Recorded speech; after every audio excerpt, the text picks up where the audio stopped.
Hello everyone, this is Sarah Anma from artofrelationship.net with another love moment for you. Today's love moment is what to do when tragedy strikes.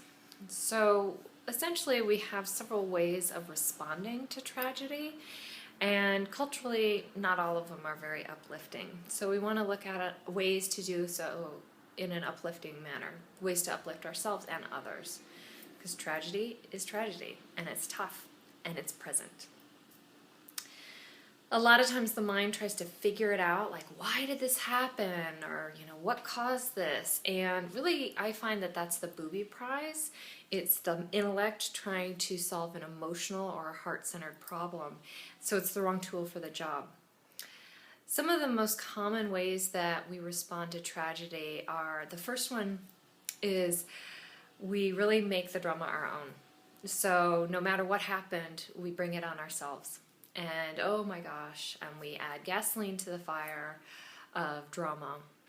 For example, I knew somebody who was completely incapacitated for a week after 9/11. And while, of course, we were all deeply moved by it in different ways, making ourselves paralyzed by it, especially this particular person who didn't know anyone who lived in New York or Washington, D.C., that really makes it all about me, makes it about me and my drama and any unfinished business that I might have. It's really a way of not being real, and it's a way of kind of disconnecting from other people, like almost trumping, like it's more important to me than anybody else. It can go that extreme. The second way is denial. Doesn't affect me, nothing, no skin off my back, but when something big happens, there is a disturbance in the force, and whether we acknowledge it or not, it does affect us in some sort of way. So we don't want to be in the denial place either, because that's another form of checking out.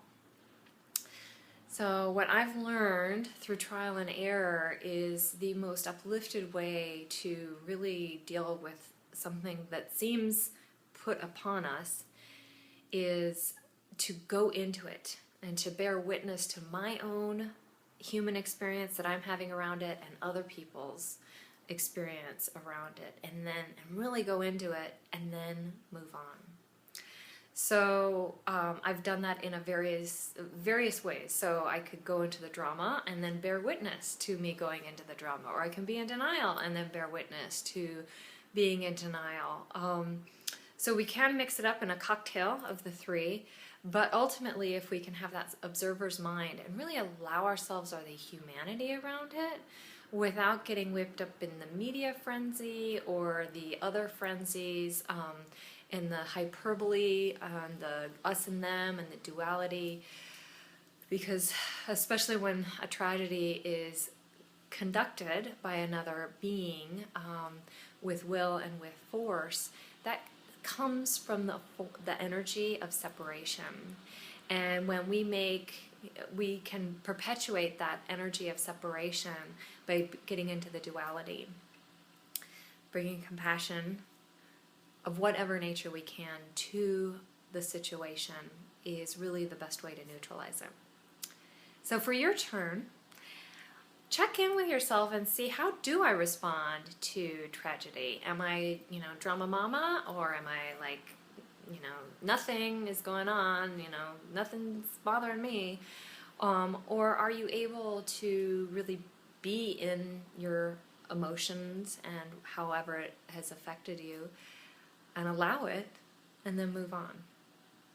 Regardless, are you able to accept the way that you move through tragedy? Can you do it with sweetness and compassion? So thank you so much for spending another love moment with me. We'll see you next time.